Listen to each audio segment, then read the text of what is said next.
வணக்கம். ட்ரேடிங் அரிமா YouTube channel சார்பாக உங்களை அன்புடன் வரவேற்கிறேன். இன்னைக்கு பேங்க் நிஃப்டியோடைய மொமெண்டம் எப்படி இருந்ததுன்னு பார்த்துட்டு நாளைக்கான கீ லெவல்ஸ் என்னென்ன அப்படின்றத டீட்டெயிலாக பார்க்கலாம். நாளைக்கு நிஃப்டியோடைய எக்ஸ்பைரி இருக்கு. ஸோ நம்ம கீ லெவல்ஸ் வந்து ரொம்ப இம்பார்ட்டன்ட். சரி, வாங்க வீடியோக்குள்ள போகலாம். நான் இப்போ பேங்க் நிஃப்டியோடைய டே சார்ட் எடுத்து வச்சிருக்கேன். அதில் பார்த்தீங்க அப்படின்னா இன்னைக்கு புல்லிஷ் ஹராமி அப்படின்னு சொல்லக்கூடிய கேண்டில் வந்து ஃபார்ம் ஆயிருக்கு. ஒரு பேரிஷ் கேண்டில், அதுக்கப்புறம் வந்து பார்த்தீங்கன்னா ஒரு ரெட் கேண்டிலுக்கு அப்புறம் ஒரு க்ரீன் கேண்டில் வந்தது அப்படின்னா, அந்த க்ரீன் கேண்டில் வந்து இந்த ரெட் கேண்டிலுக்குள்ளேயே இருந்தது அப்படின்னா அது வந்து புல்லிஷ் ஹராமின்னு சொல்லுவாங்க. ஸோ அந்த ஹேண்டில் வந்து ஃபார்ம் ஆயிருக்கு. அது வந்து ஒரு பாசிட்டிவ் நோட் அப்படின்னு சொல்லலாம். ஸ்ட்ரக்சர் வைஸ் பார்க்கும் பொழுது நமக்கு எப்படி இருக்கு அப்படின்னா, அகைன் அதே பேரல் சேனல் கூட தான் இருக்கு. இந்த பேரல் சேனல்ல ஒரு புல்லிஷ் வந்திருக்கு. ஸோ மிட்ல வந்து பார்த்தீங்கன்னா பேரல் சேனல் மிட்ல கூட இன்னும் டச் பண்ண முடியாம கீழே விழுந்திருக்கு. நான் நேற்று என்ன சொல்லியிருந்தேன் அப்படின்னா, 15 மினிட்ஸ் சார்ட் எடுத்துப்போம்.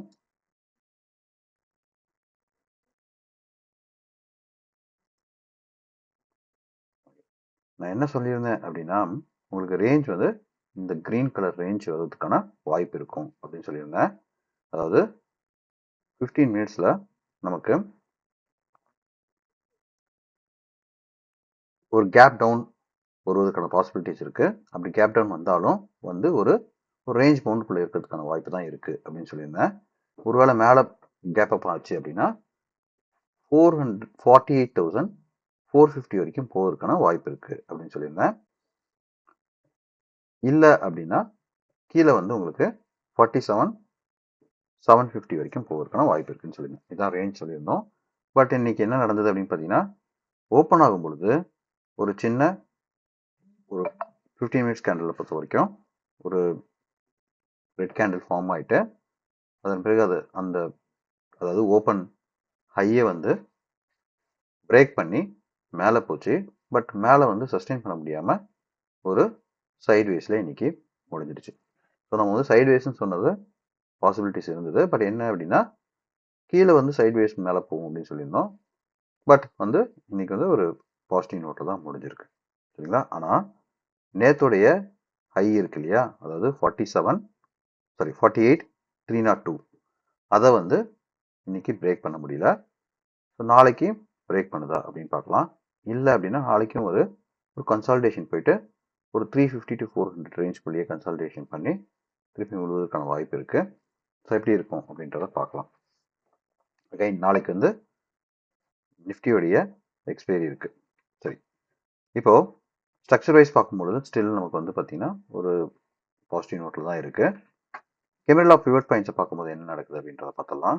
கெமிரல் ஆஃப் பிவட் பாயிண்ட்ஸில் நமக்கு நாளைக்கு உடைய செட்டப் எப்படி இருக்கு அப்படின்றதையும் பார்த்தலாம்.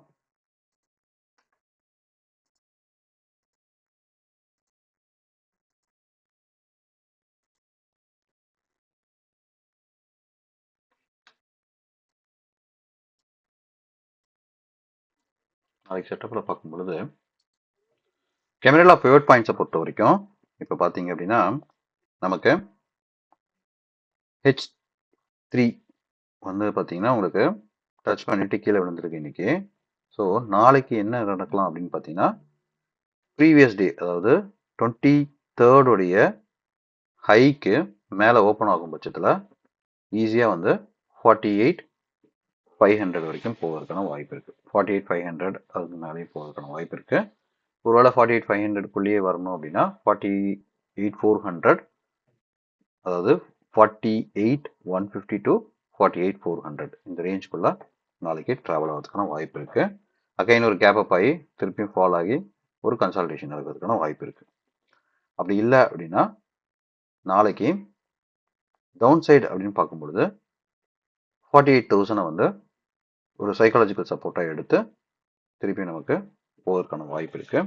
ஸோ எப்படி போகுது அப்படின்னு பார்க்கலாம். இதுதான் வந்து கெமிரல் ஆஃப் பிவட் பாயிண்ட்ஸை பொறுத்த வரைக்கும். ஸோ OI டேட்டா என்ன சொல்லுது அப்படின்றதையும் நம்ம பார்த்துடலாம். OI டேட்டா பொறுத்த வரைக்கும் நம்ம பார்க்கறதுக்கு முன்னாடி FII உடைய சம்மரி பார்த்துடலாம்.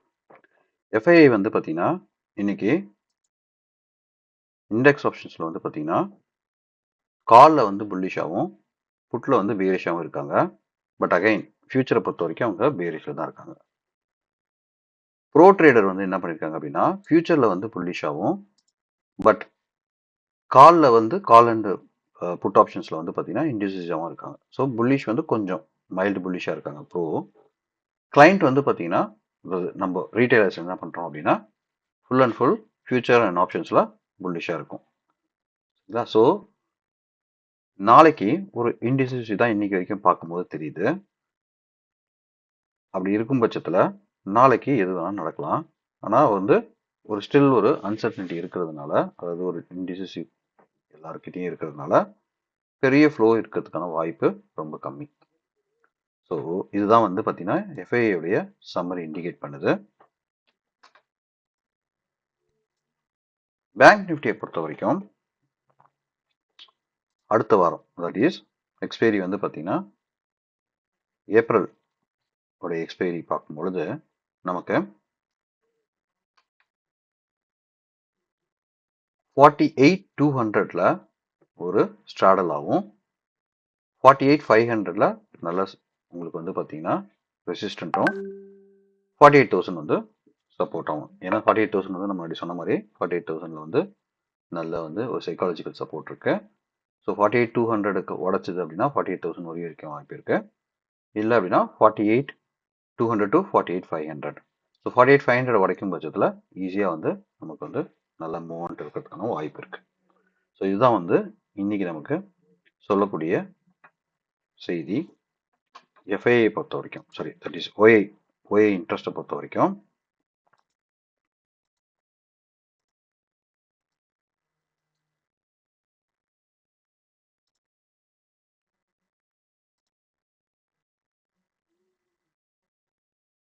ஸோ 48,000, 48,200, 48,200 பொறுத்த வரைக்கும் ஸ்ட்ராடலு 48,500.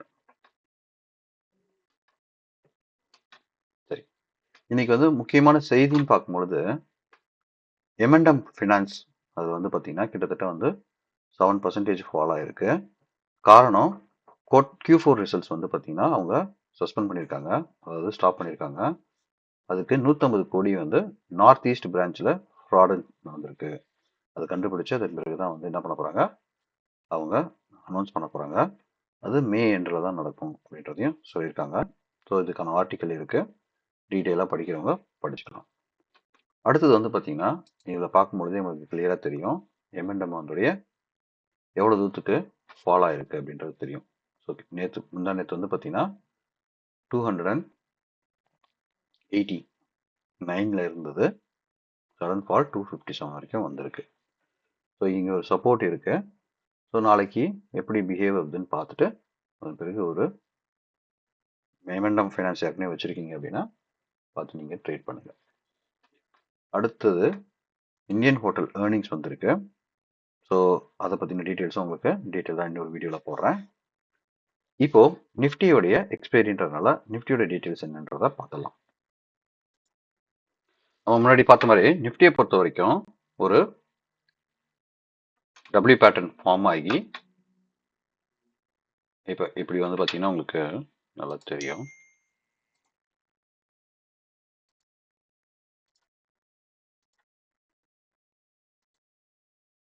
ஒரு எம் பேட்டர்ன் ஃபார்ம் ஆகி இப்போ டபிள்யூ பேட்டர்ன்ல இருக்கு. ஒருவேளை இந்த டபிள்யூ பேட்டர்ன் வந்து கீழே விழுந்தது அப்படின்னா விழுவதற்கான வாய்ப்பு இருக்கு ஆஸ் அன் எம் பேட்டர்னா. இல்லை அப்படின்னா இன்னும் கொஞ்சம் மேலே வரைக்கும் இப்படி கூட போகலாம், அந்த ஹையை வந்து டச் பண்ணிட்டு திருப்பியும் போகலாம். சரிங்களா? ஸோ ஒன்று எம் பேட்டர்ன் போடுதா இல்லை டபிள்யூ பேட்டர்ன் போகுதா அப்படின்றத நம்ம பார்க்கலாம். பட் இன்னைக்கு கொஞ்சம் மேலே ஏறுது அப்படின்றதுனால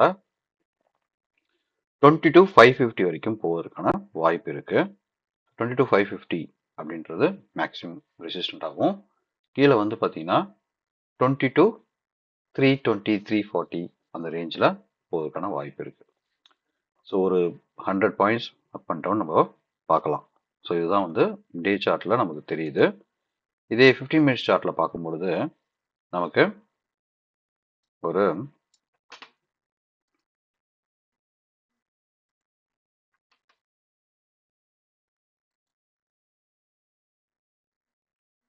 22,323 அதே மாதிரி தான். ஓகேங்களா, 22,320 வரைக்கும் வருவதற்கான வாய்ப்பு இருக்கு. ஃபாலோ ஆச்சு அப்படின்னா